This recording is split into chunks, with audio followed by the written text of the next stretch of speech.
Good evening. Sorry, I had to run and get Lola's book so that you could see it and see how pretty it is. My name is Jamie Allen. I'm the Stephen B. and Janice G. Ashley Curator and head of the Department of Photography here at the George Eastman Museum. And it is really my pleasure to be able to introduce Lola Flash tonight.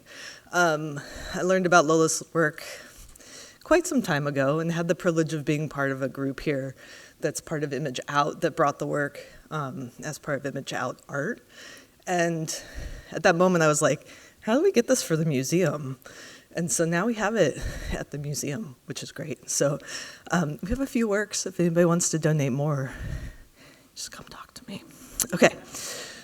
So before I really begin, I first of all want to thank Tom Tischer, who is the individual who's donated so generously to our institution and has allowed this Wish You Were Here series, lecture series, to be now in 25 years of going on. So thank you, Tom.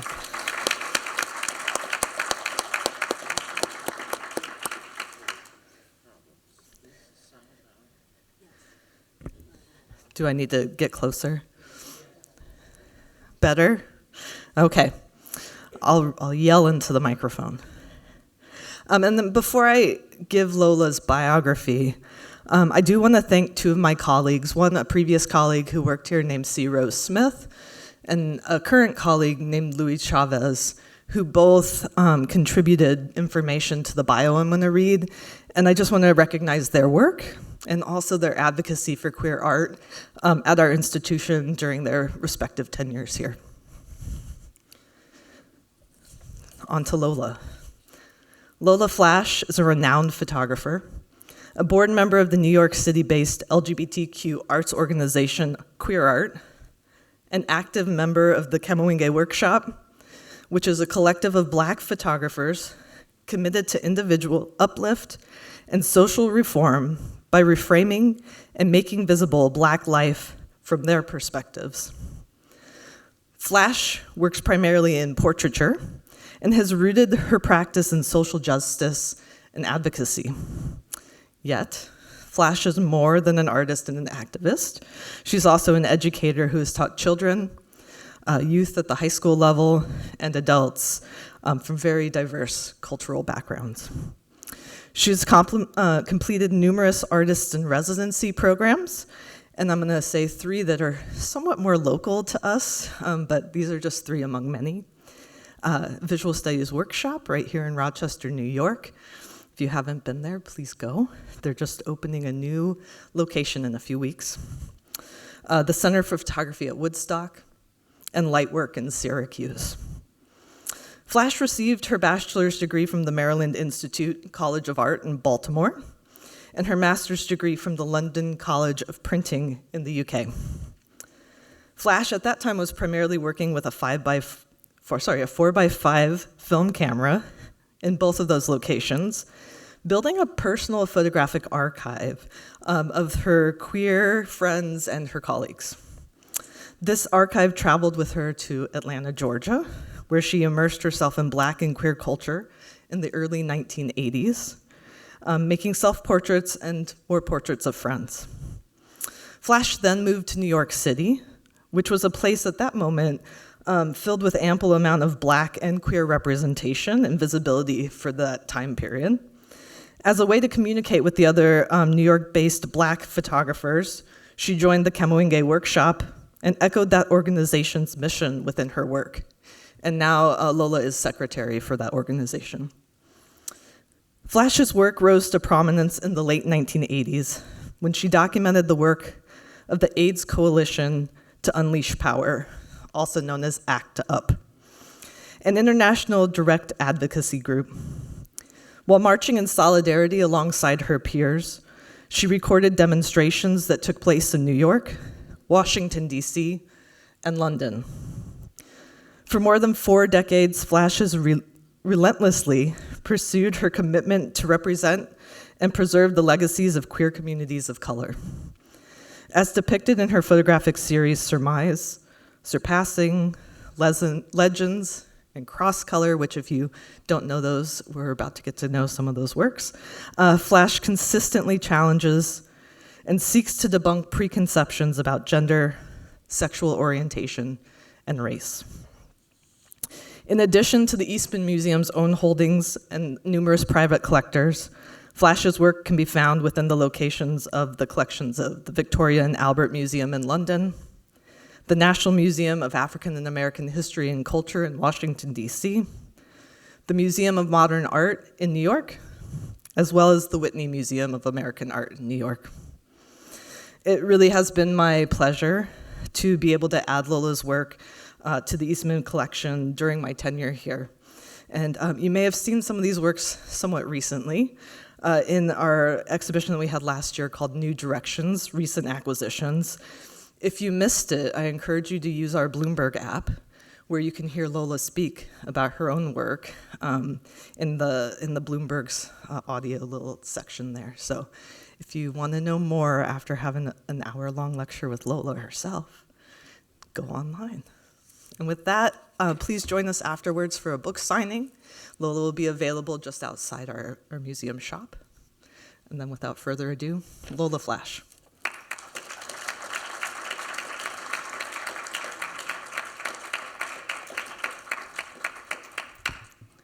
Hi, everybody. Thank you for coming out. Sometimes I'm like, who is she talking about? But no, it's the last time when I came here for the visual studies workshop, I had no idea that I was going to be, 6 years later, be standing here in front of you all. And it was the first time I came here. So I'd like to thank all the staff who've helped me, too many to name, and also Mr. Eastman. I decided to dress up a little like him today. So I'm just going to jump into my presentation. This is a series called Syzygy the Vision, and I'll talk to you about that a little bit later on, but it's one of my latest new pictures I took. I was lucky enough to get a Pollock Krasner Foundation grant, which allowed me to go to West Africa, where some of my DNA is from, and sort of walk in the footsteps of my ancestors. So I'll talk a little bit about that later.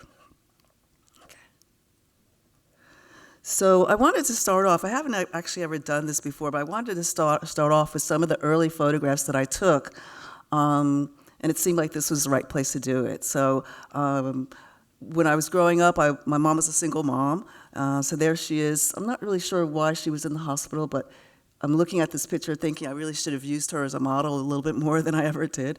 And then we always lived in apartments, so there's my kissing fish. I always had fish. And I think one year my dad took me to Disneyland in '73.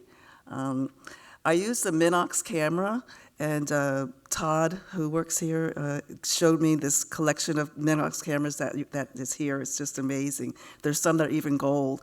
But if you don't know, the Minox is about that big. It was a really small little camera, and it kind of had this kind of spy feel about it. And you sort of like opened it up like that to take the picture and then put it back together again. It was really great. So now I'm going to go through the various series that I've done over the years. This is Cross Color, and I didn't know it, but this is in the collection also, yeah, which is really exciting. I was in D.C. This was the first year that the AIDS quilt was displayed. It was very big at even the first year.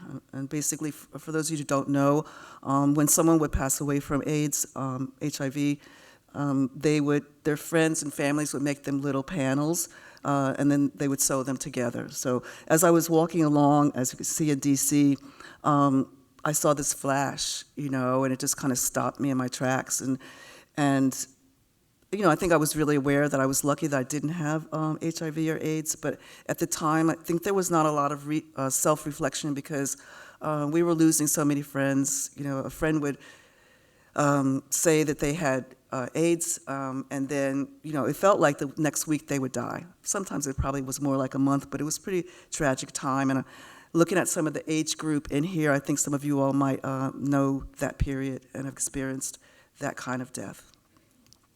So I started this project called Cross Color, and I did it in high school. So basically it was a mistake, and I love talking about it being a mistake in front of kids and students in particular, because I think sometimes, we try not to make mistakes, but sometimes mistakes can make a whole career, like I did.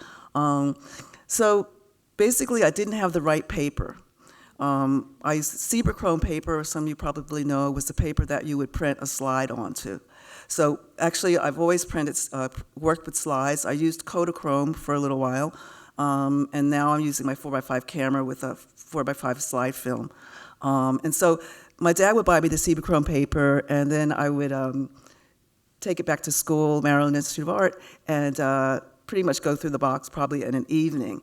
And so then I was kind of like too scared to ask my dad for more paper. And so at school, there was all this negative paper laying about. And so I said, so I thought to myself, I wonder what it would look like if I print a slide onto negative paper. And so I did, and this is what happened. I always say, voila. So, this was in London. It's called London Bus, part of the collection also. And, red is such a vibrant color. And so I knew that when I reversed it, it would become this really cool color blue. And then also I was in the darkroom, so I could like dial in like the magenta or the yellow or the cyan. And so my teachers were like, Lola, what are you doing? And I was like, I don't know, I just like the color, But because I was in an academic environment, I had to make sense of it. And so I guess the sort of not funny story is back in the day, we used to always have, again, I'm looking at you all, I know you remember when people used to have dictionaries on their, on sort of pedestals. And those little like parts where you would like stick your finger in for like there was something really tactile about it. And it was like a toy. I would love playing with the dictionary. And so I learned early on that black was bad, dirty, and wrong in the dictionary, in the media, and that white was perfect, pure, innocent. And so what I was doing, I realized, was I was making black people white, so they were good now, and white people bad. White people bad.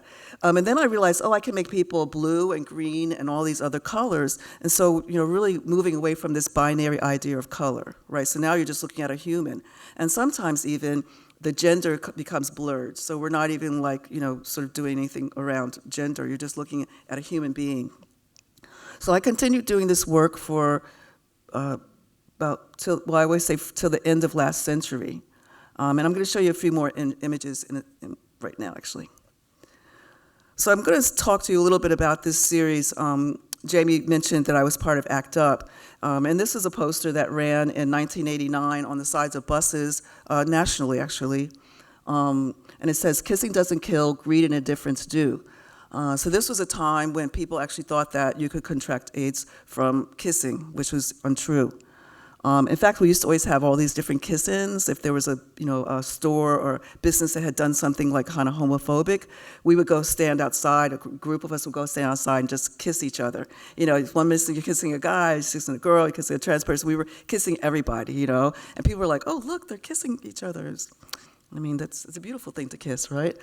And then the bottom tag, it says corporate greed I'm reading here. Corporate greed, government inaction, and public indifference makes AIDS a political crisis. Well, you could put COVID in there where it says AIDS, because the same communities that don't have health care, were affected more than the rest of us. And then that's me there at the end. I was having a really good hair day. And at the time, that was my girlfriend, Julie Tolentino. So, we probably did this shoot, kissed a lot of different people again, and it just turned out that we got, as a couple, we were presented in this ad. But then we probably went to like a funeral, or maybe went to another meeting to plan a demonstration, or to the hospital to visit a friend, and it was just, that was our life. It was just like this cycle. So I continued doing this work. And it really kind of fit in well, like once I graduated from college. In fact, I graduated in 1989 with my bachelor's, and it was the first year that someone was officially diagnosed with HIV, although most people in the community know that there were people dying before then, but this is when it was officially said that people were dying from HIV. Well, I think it was called the gay cancer first, right? So I kind of went in between photographing demonstrations. So if I knew I was going to photograph a demonstration, I would not take my camera. I would take my camera, but if I wasn't going to, if I knew I was going to get arrested, I would leave my camera home.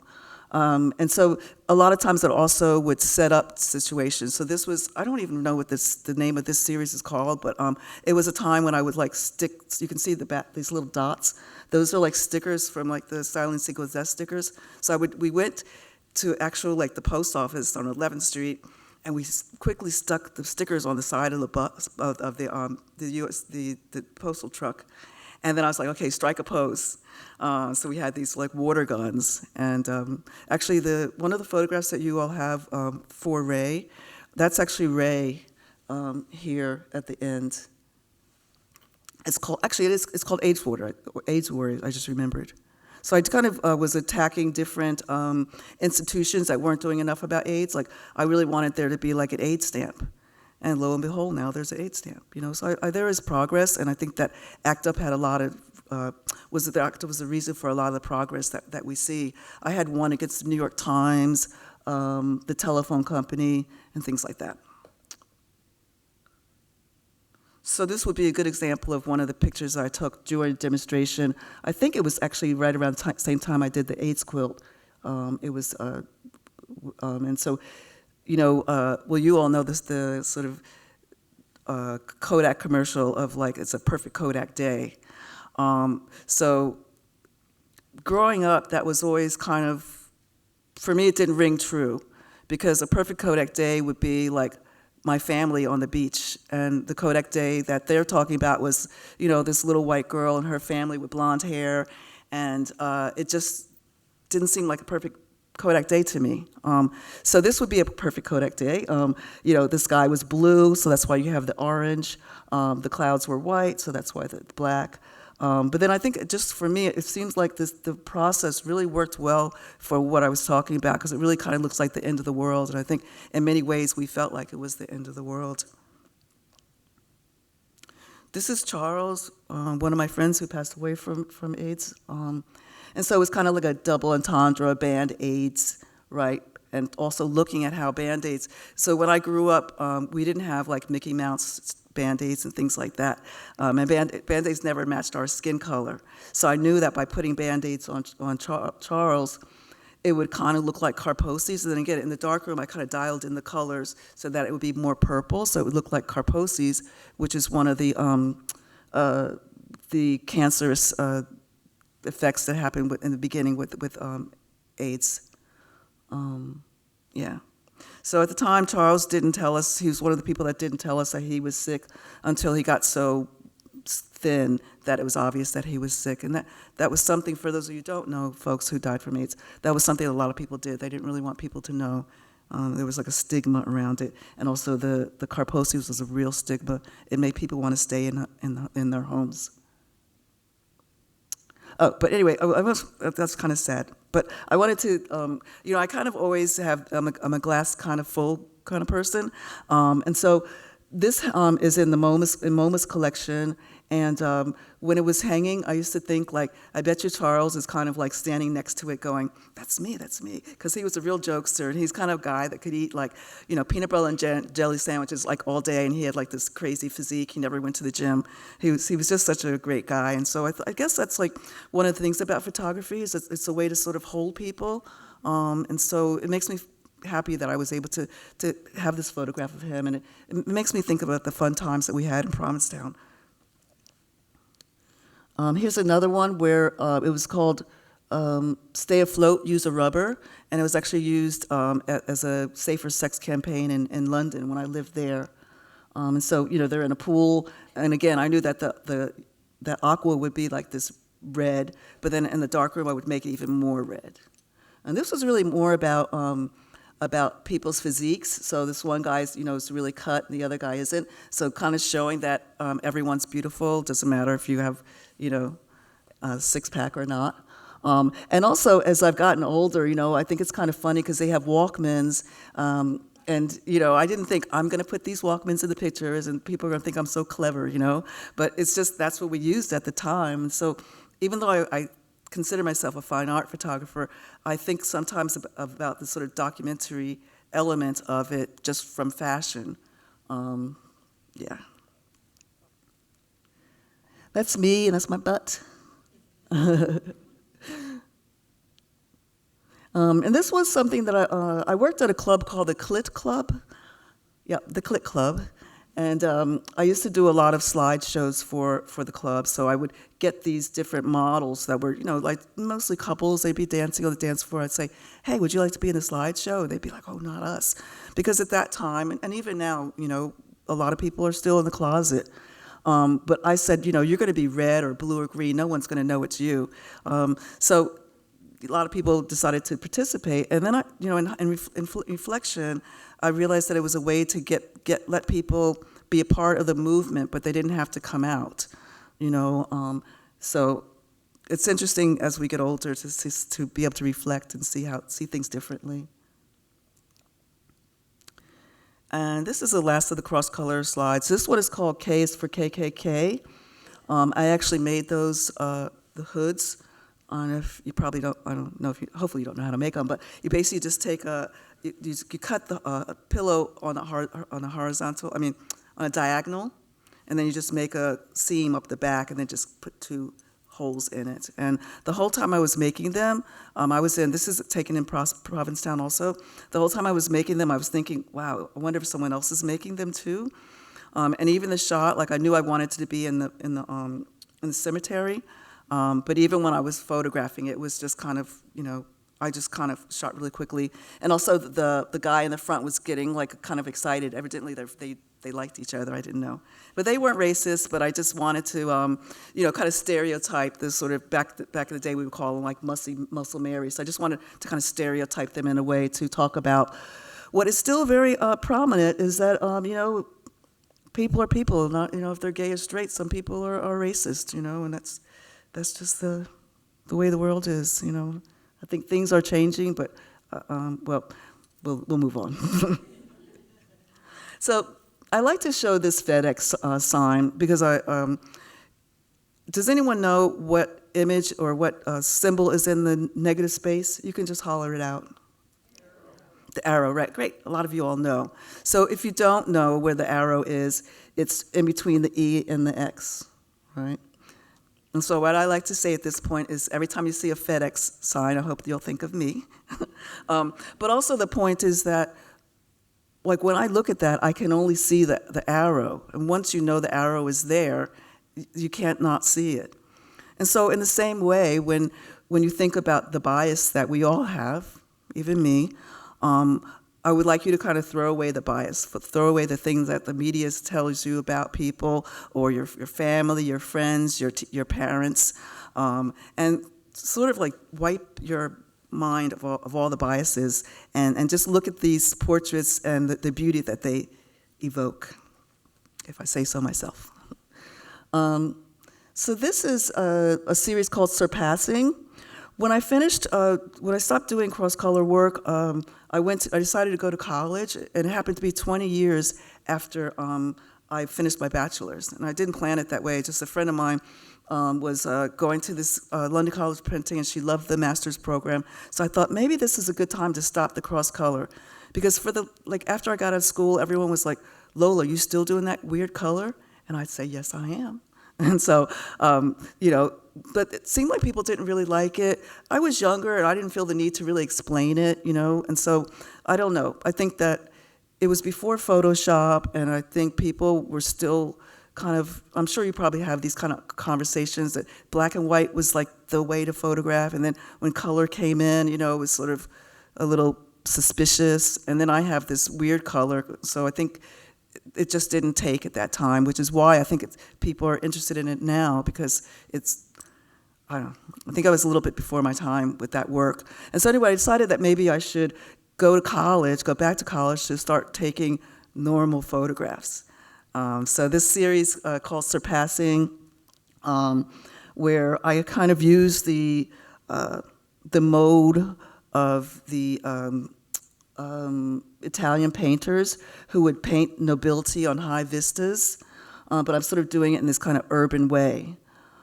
These are two of my favorite people, Carrie Mae Williams, whose work is here, of course, and Amy Sherald, who, if you all don't remember, she's the one who did the portrait of Michelle Obama. And so, yeah, they're kind of like my Shakespearean sort of characters up on high vistas. don't know what to say more about that. So in some ways, my work is really about me, different things that have happened to me. For me, photography is very cathartic.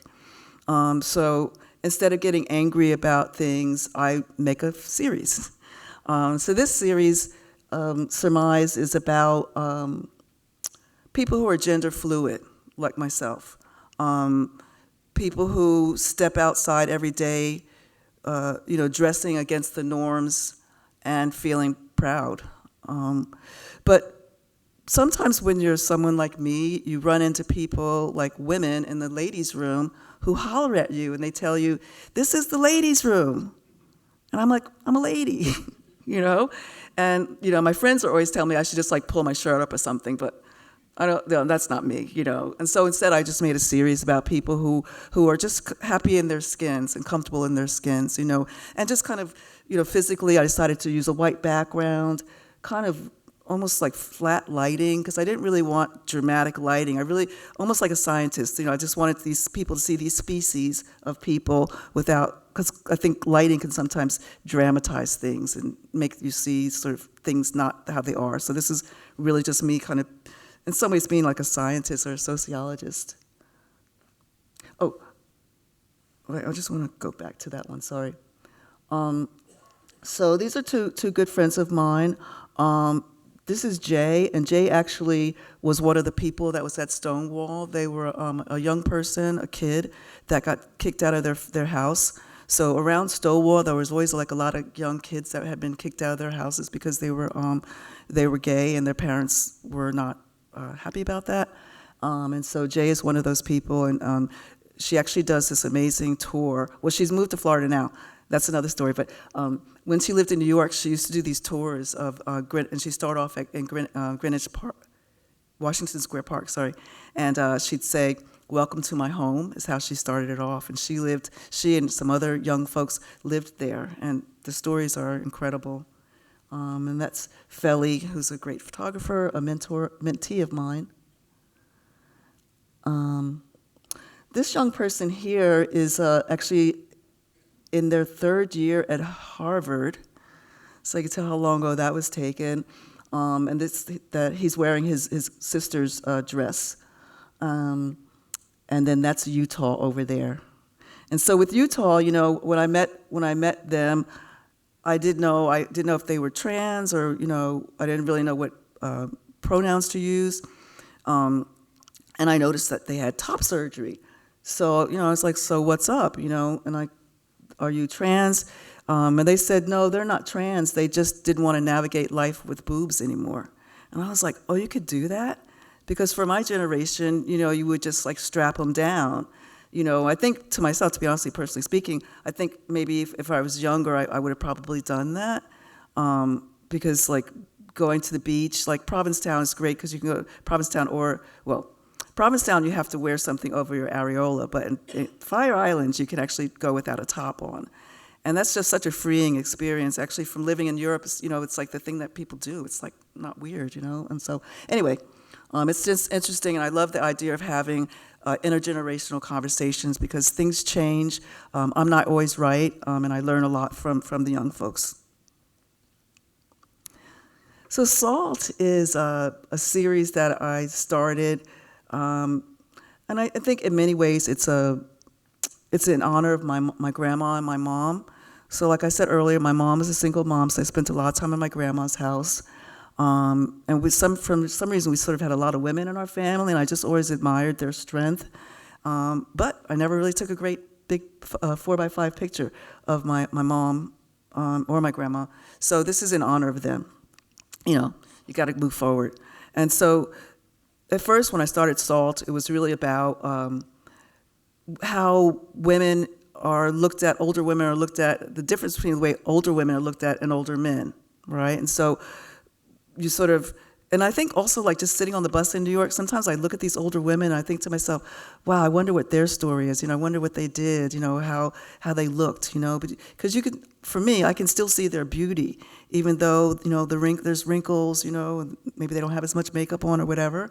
And so I started doing this series just to talk about that, George Clooney who I think is handsome, but forever he was like the most handsome man, right? The Bachelor and everything, and people just thought he was great. And like I said, I think he's handsome, but if you can't think of any woman who people keep talking about how beautiful they are, who are older, you know. And so I wanted to show the beauty and to sort of tell their stories. So when I do this series, it's actually when the first time I started using audio. So after I photographed them, I asked them questions like, you know, did you deal with racism? How did you deal with racism? How did you deal with sexism? And it's interesting, depending upon where they're from, what their answers are like. And I think for my work, all of my work, I have a really global approach. So I think that's one thing about America, is that we're, some Americans, we're so sort of like focused on America. You know, even if you think about the map and how the United States looks bigger than it actually is, you know, there's a problem there. Anyway, so for me, I really have like this global approach to my work. I really want to understand like how older women, and you know, in England, where I photographed actually her, that's Gordon Parks' daughter, Tony Parks. She was also a photographer in her own right. And so yeah, so I'm kind of so when I started this series, it seemed like 70 was so much older, and now I find myself 4 years away from being 70. And so I'm going to take, on my birthday, on February 10th, 19, was it, help me someone. So it's 1929, I'll take a photograph and it'll be the end of the series. Soon, in June, I'm supposedly going to be shooting Lily Tomlin, which I'm super excited about. And I love the idea of like having kind of famous women with just, you know, your regular woman who's just maybe someone that's in the community that's really, you know, prominent, because we all have the same kind of aging issues, right? So I have this four-year deadline that I'm really excited about, to take more pictures of older women. Legends is another series that happened. Basically, I was at this club that I love to go to. It's called Joe's Pub. And they have great entertainment, and there was this band I was so excited to see. So in walks this trans actor, who you will probably all know, and I don't need to name or shame the person, but I walked up to them and I said, "Have you seen this show before?" And they said, "Do I know you?" And I was like, so my brain kind of takes a while to, like my emotions, sometimes it takes like 24 hours for it to, you know, so I didn't really know what to say. I just kind of went back to my table with my tail between my legs. But when I woke up the next morning, I said, she bloody well should know who I am. It's me and people like me who helped her be able to strut her little self with her skirt across the TV screen, you know? And so I think that, well, now that I'm older, I can say I think that history is really important. And so there are people, I have photographed other people, and I'm like, I didn't know you knew me, but they know because they read and they understand the history. Because, I mean, I think that's one of the things I'm most proud of, is that I have been able to set a path for younger queer people, and not even just like sexual, I think people who just don't look normal, right? They can kind of follow in my path and see my strength, that, you know, I'm like, I'm here and I'm not going anywhere. And so I thought, you know what, I'm going to take pictures of people like me, sort of my age group, who, again, I mean, I didn't have the L word, I didn't have, you know, even now when I see these prep commercials on TV and I see guys kissing, I'm still kind of like, whoa, there's guys kissing on TV. It's just not natural. I didn't grow up with that, you know, billboards with queer people on it. I just never saw that when I grew up. But from as soon as I could talk, I told my mom, no more dresses. And my mom was so horrified. She was like, I'm so sorry. I didn't realize, you know, that it was bothering you, you know. My dad would take me straight to the boys', you know, department. I'd get my overalls, and I was good to go. But alas, these people are similar to me. They didn't really have role models, but they knew inside how they wanted to present themselves. So that's Lena. She's a DJ. She's trans. This is Cheryl, who's a really amazing filmmaker, and she finally, like myself, finally, many of us teach to make money, and she taught for a long time, and she finally sort of got her dues. She's been doing a lot of stuff on TV. This is Augusto. You can tell he used to be a drag queen, and he used to hang out with Marsha P. Johnson, and he's got wonderful stories. And then that's, oh gosh, I'm spacing on their name, but they're also a filmmaker. Yeah, it's not in there. This is the last series that I'm going to tell you about. It's called Syzygy Division, which I started off with that picture. So I've been doing this series for about 4 years, I suppose. And it's interesting. It started off just as a one-off. A friend of mine who's a curator had said she's doing an Afrofuturism show, and if I could get something together like in 2 weeks or something, she'd put it in there. And so Afrofuturism, for those who don't know, is a way that a lot of Black artists have been using to sort of tell a story. Or for me, it's like retelling the history, our history. Sun Ra was someone in music, Missy Elliott, Janelle Monáe are some of the musicians. Of course, Octavia Butler. A lot of the things in her books are happening as we speak. And so I think it's a really beautiful way to sort of frame the history and put both happy things about our history and sad things. So it started off with just this picture. And then when COVID came, I did the residency at Woodstock that you mentioned, Jamie. This is the reservoir there, actually, where we get a lot of our water from. And so I just thought it was a one-off.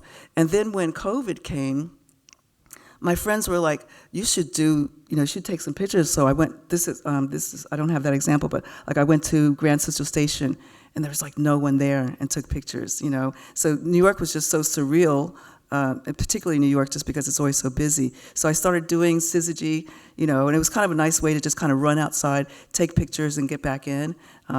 From the day that I started, from the COVID times, I actually had friends that would help me photograph me because at the beginning, we all thought that it was like older people that were going to get sick. So my friend Jim, who lives across the street, he's also older. We would just kind of run outside because we were both stir crazy, take these pictures and run back.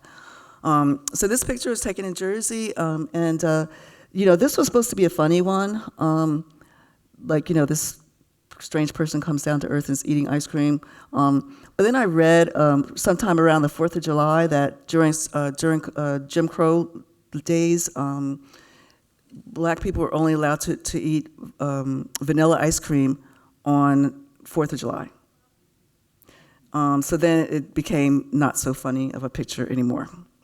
But there's a lot of joy and happiness in my history that hasn't always been shown, and so that's one of the biggest parts of this story, this series. But of course, like when I went to West Africa, which I'll show you in a bit, there's a lot of pain. This was in Milos. It's a little island in Greece. I had my Salt series was actually shown in its entirety in Athens at a museum there, the National Museum of Contemporary Art. And it's amazing. It's all they're doing this. Their purpose is to really uplift women artists. So the whole museum, which is massive, it's all women artists. Of course, mostly Greek women. But also they bring a lot of international artists in. So I had a big opening there last year, which was amazing. So I went to this little island called Milos, and they have a lot of cats that are just milling about, homeless cats, I guess you could call them. And this cat just came and decided it wanted to be in the picture with me. I love that one. I didn't realize it for a while that he was even there.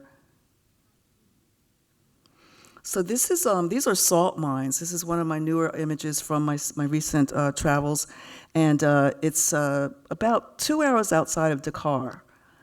So no one was working that day. I'm not really sure why, but in the sort of middle, this was right after I went to West Africa at the end of the rainy season, so it changed the makeup of the water. But if you look online, it's, these little pods of water are red and green and blue. And so I don't do much Photoshop, but I might get my friend who does a lot of my, post-production, I might get them to do that for me because I think I like it like this, but I think it might be really cool. But when you see those mounds, that's actually salt. So they just put these random piece of cloth on top of it. So I don't know how long those things last. In hindsight, I think I got there, did my photos, and then went to the next thing. I didn't really ask a lot of questions, but I'm kind of thinking how long do they keep those things wrapped up, in the salt? But that's like one of the biggest products that West Africa makes is salt. There I am on the ground. So I was able to, thanks to the grant, I was able to hire a drone operator. It's amazing that the foundation gives money to artists, because most of us, I would never have been able to do a trip like this on my own. This was in outside of Lagos, this really cool mountain that served as like a refuge when there was war. So people would flock there and they would hide like in the crevices. And there was just this crazy bit of light that was coming down. So now I'm getting towards the end of this slideshow. This was actually at the point of no return. That building behind me is supposed to be like a sort of memorial for the point of no return, which is where a lot of my ancestors were shipped. So I'm kind of looking towards the Atlantic Ocean. So that's the other side of the Atlantic Ocean, where a lot of my ancestors were, pushed into boats and taken wherever. And so a lot of times when I, doing this series, I didn't tell you really why. So I've never really done a self-portrait series, but when I was in Woodstock, I thought to myself, well, who's going to be the model? And as much as I love Woodstock, and there's some of the nicest, don't take this offense, but there's some of the nicest white men in Woodstock ever. And I'm like, you guys need to spread yourself around, because you're not getting a good rap. But anyway, there's not a lot of white people in general in Woodstock. If you go on there, it's a lovely place. But I thought, well, who am I going to get to model for me? So I just thought, I guess it's going to be me. So that's how it came that I became the model. And I think that a lot of times I think about the performance artists that I've seen, because when I was growing up, when I was a younger person growing up in the East Village, there was a lot of performance art. And I think also what I do is when I get to these different locations, I really just kind of close my eyes and I think about how I feel. And I was thinking about how my people must have been feeling at the time. And then, sometimes I'll go to like the Met and I look at some of the sort of sculptures and to see some of the powerful poses. So I go in between like how I feel and thinking about historical poses. So that one just kind of rang true to that. And this one is just further down the beach. And I just never thought of like where I came from. Where my ancestors came from is looking like a holiday postcard. I didn't think palm trees. I guess I would thought sand, right? Because I knew it would be the other side of the Atlantic Ocean. But it's just, to me, this picture is kind of like an oxymoron, because it looks beautiful, but what happened there was just so not beautiful. And I remember having the same feeling when I was in Cape Town. I went around spring and it was just so beautiful, like everything, there's so many beautiful flowers and things that growing. I just thought, wow, it's hard to imagine such a beautiful place having such trauma. And I love ending on this picture. It's it's about my legacy. So it's interesting, Jamie, I think it was you that said, you were talking about Booker T. Washington. So at the end is Madam C.J. Walker, and I know you all know her. And then there's Booker T. Washington next to her. I think the guy with the white hat on next to Booker T, I believe that he is a news person, a newsman. He owned a newspaper or something. And this guy closest to me is my great-grandfather, Charles H. Bullock. Yeah, it's really amazing to have, and I was saying I had some amazing tours here yesterday and today, and I was saying that, my great-grandfather, I think because of his status, we have a lot of photographs, which a lot of African-American families don't have a lot of photographs, so I'm really thankful. I don't have a daguerreotype, though, but anyway, the reason why he's standing there with them is that he started a lot of YMCAs. So back in the day, the Y hired him to found, they called them the colored Ys back then. And so he went all over, I believe this is in Kentucky. And so I understand that Madam C.J. Walker donated what I heard was $10,000 to the Y. And I don't know if Booker T did, but I know that they were friends and they hung out a lot. So maybe he just came along for the photo shoot. But my great-grandfather knew back then that black and brown people had the right to learn how to read, to socialize. You remember, during those times, this was like 1920. We weren't allowed to go to any of the big events that were happening. And some people even got scholarships to college later on. And so in some ways I feel like taking the baton of from my great-grandfather and kind of running with it, because the sort of the values that I have are very similar to him, this kind of idea that just to kind of like make sure that everyone is included.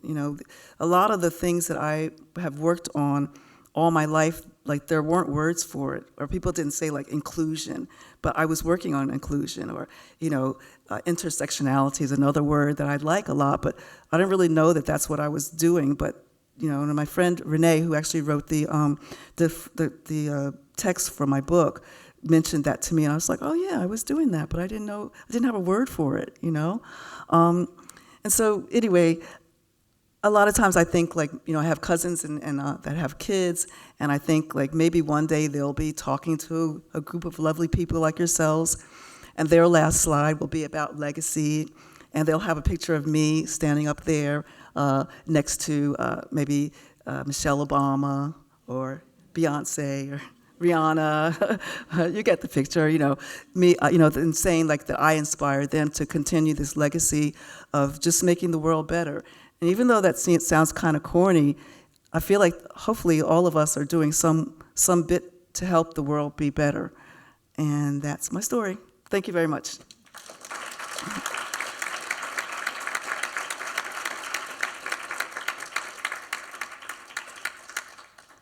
Is this the Q&A part? Yes. Do we have any questions for Lola?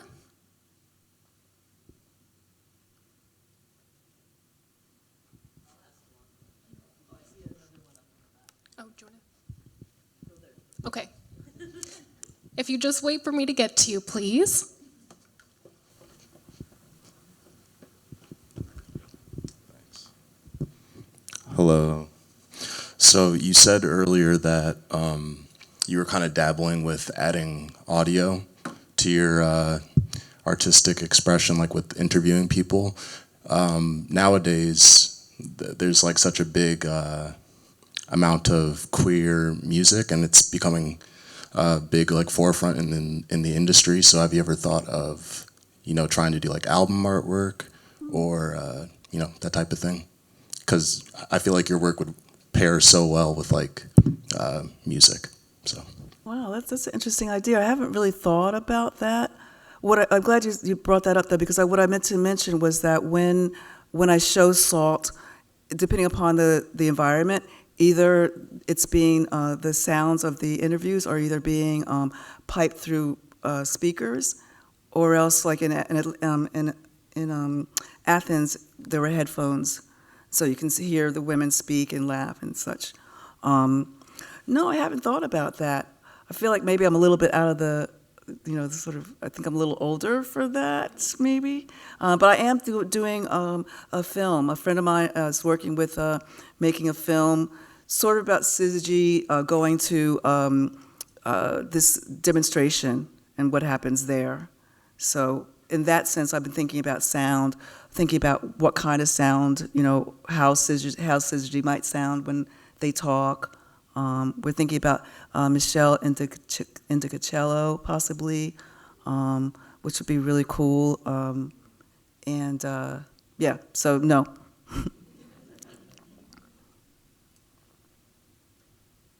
Come on, someone else must have a little question. I get to ask questions of Lola because I get one-on-one time, so I'll prioritize other people if you have it. But my curiosity in this lecture came from the syzygy section, and I'm curious, how much pre-planning are you doing? Like, are you carrying that costume just around with you? And when you see something, you're like, oh, this is it, and you toss it on and you set up your camera and you do it? Or are you thinking, I want to get to a salt mine, I want to get to this space where I can demonstrate this particular thing with this? So I guess how much pre-planning is there in that process? Yeah, there's a lot. Like I was saying, I'm kind of, I don't know, I have OCD or on the spectrum, something I'm very much, everything's really planned. But I do work towards being like more fluid once I get there because because of that thing. So yeah, so I'm thinking about a lot of times like it's like the history. Like I've gone to Tulsa to the massacre there. So sometimes it's about history. Sometimes even just like on social media, I see these really kind of like places that look like space or they don't look, and so I think about going places like that. Like the salt mines was like, felt like another place, you know what I mean? So yeah, I think often it's like the places now I'm getting to a point where I'm starting to shoot in places where it doesn't look like it's on Earth.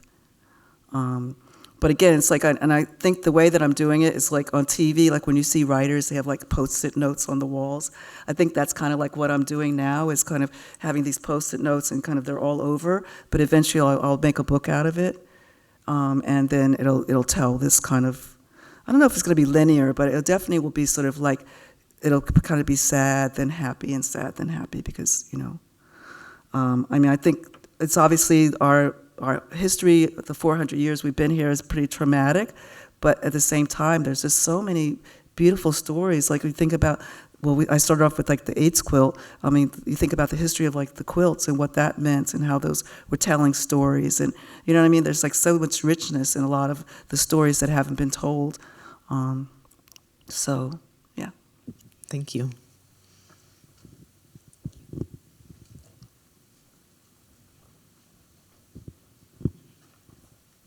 Thank you. Hey, Lola. This is clearly biographical. Are there periods of your life that you find hard depicting? Hard? Hard depicting, the things that that you don't want to show. So this is Mark. We've been friends for over 60 years. Yeah. Thank you, Mark. Well, Mark, I mean, I think maybe there might be some, and maybe I'm in denial about it, but I feel, well, I know you love to travel, and I love traveling, and when I think about all the places I've gone to, I think I'm pretty lucky, and to have two parents, both my parents went to college, like yours, it's like, I feel like I went skiing. I feel like I had a pretty blessed life, So if there are those things, sometimes they do pop up. I'm like, oh yeah. Like I had this, when I went to college. In fact, I started off wanting to be a scientific photographer. And so, because I really I loved like the colors of like looking, I wanted to shoot into a microscope because the colors of cells, they look kind of like abstract paintings. And I've always like had this thing about color. I don't know what it is. And so, why am I telling you this story? And so, and then I remembered that I didn't like the science. I couldn't jump from high school science to college science. But then I also remember I had like this kind of weird teacher in the photography teacher in the darkroom. I remember there was something weird, and that's why I actually transferred to Maryland Institute.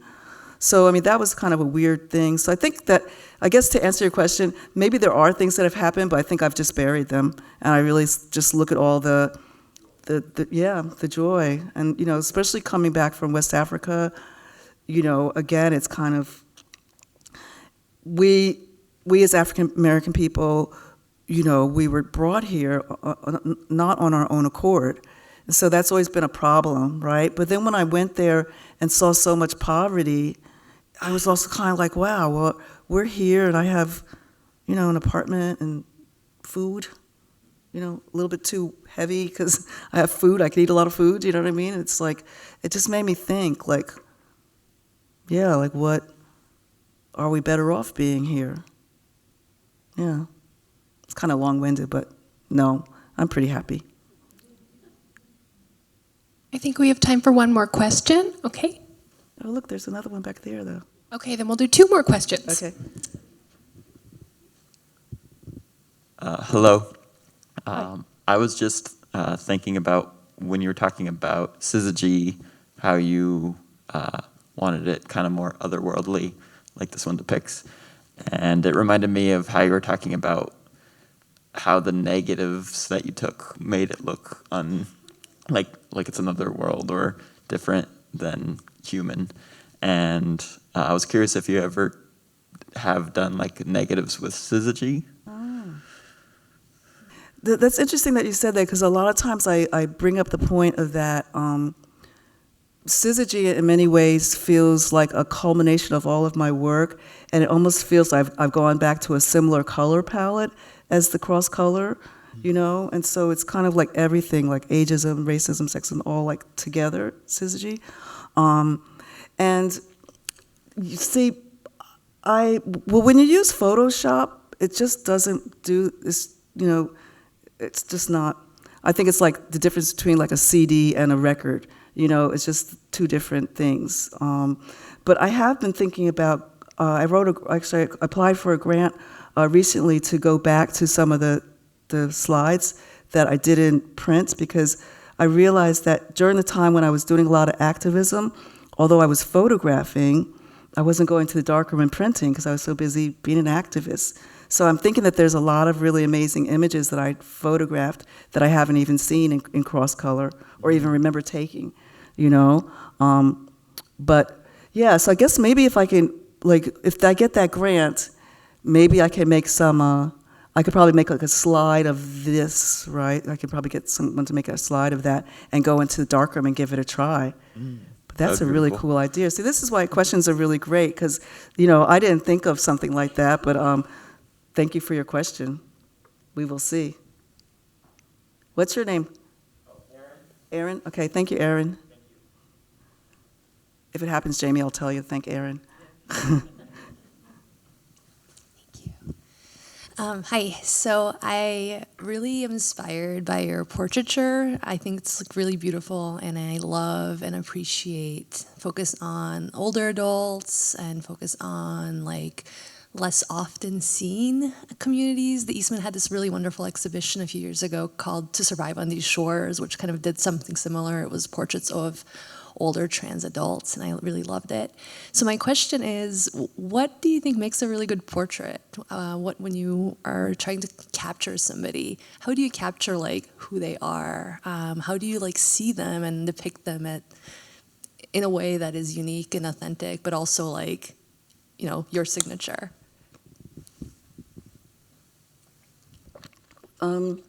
So I really kind of, let me just go back to one thing I didn't really talk much about was I'm going to go to is kind of the way that I photograph people. So generally, like these are all 4x5, and so it took me a very long time to start doing digital work because, 4x5 was kind of like the traditional way to make portraits, right, back in the day. And I think also, especially with digital cameras, like if you walk in with a 4x5 camera, you know, people kind of know, like, you mean business. And I think you sort of like, in my work, there's like this sense of pride that I want to show in these communities. And I feel like when you have a 4x5 camera in front of you, you kind of sit up a little bit taller, you know? And also that, like, I'm not having to go to, but the word capture is one of the words that I really am working to not have in my vocabulary. Photography started off as a very colonial tool, you know, and so I really work at, and I, you know, even like calling them subjects, you know, I call them collaborators, sitters, you know. And another thing I do is I kind of like, I tell people like to think of happy things, like if they're grandparents, like think about your grandmother. With surpassing, I say to people, think about, you know, someone that you love or someone that you admire. And actually when I said that to Carrie Mae Williams, she said, oh, I'll just think about you. And I was like, I went under my dark cloth and I was just like, okay, you keep it together. And now I'm forgetting what your question was. Sorry, could you just say it again? What makes a good portrait? I guess being able to really see the person, you know, like for that person to be able to just kind of relax and almost like share that time with you. You know, I think a lot of times I feel like, again, in hindsight, I feel like I was a bit of a, almost like a therapist, you know, for a lot of these people, they're not being held up in high esteem, right? So for like the 2 hours they're with me, and like beauty's my thing, so they know if Lola Flash comes over, I'm looking at their beauty, you know? And so I think just being able to give those people that couple of hours of feeling like they're beautiful, and so then that beauty comes through in the photograph. So I suppose that's what I think is a perfect photograph. One where there's a collaboration with the photographer, because I think back in the day, there wasn't really, it was like, I'm the photographer, you're the subject, you know? But I think a lot of us, like photographers nowadays, really think about that session as a collaboration, you know? Like, you used to hear of photographers saying, like, you know, I made that person, right? But it's not really. It's really like you can't, like I think the world of my models, most of them become my friends, and particularly like the older ladies, you know, because a lot of them don't have friends or family, so I call them all the time and check in on them. One of them that's not in the series, so if you look at my website, or even in my book, there's some more pictures of them. There's one of the women is one of my mom's friends, and she's gonna be 100 years old. And she's, you know, I call her, she's like, Lola Flash, where are you? What are you doing? You know, and she's just like 100 years old, but she's like, and she doesn't even take like aspirin, you know what I mean? So that was actually kind of the beginning of this series. Like I was always asking them like, you know, what's your secret? What's your secret? You know, they're all like, I just keep it moving, you know? So I think that's what a perfect picture is, you know, but I would imagine everyone has a different idea, but that would be my answer. One where you're really collaborating with the person and you really get their spirit. Okay, thank you so much, Lola. This was a wonderful presentation.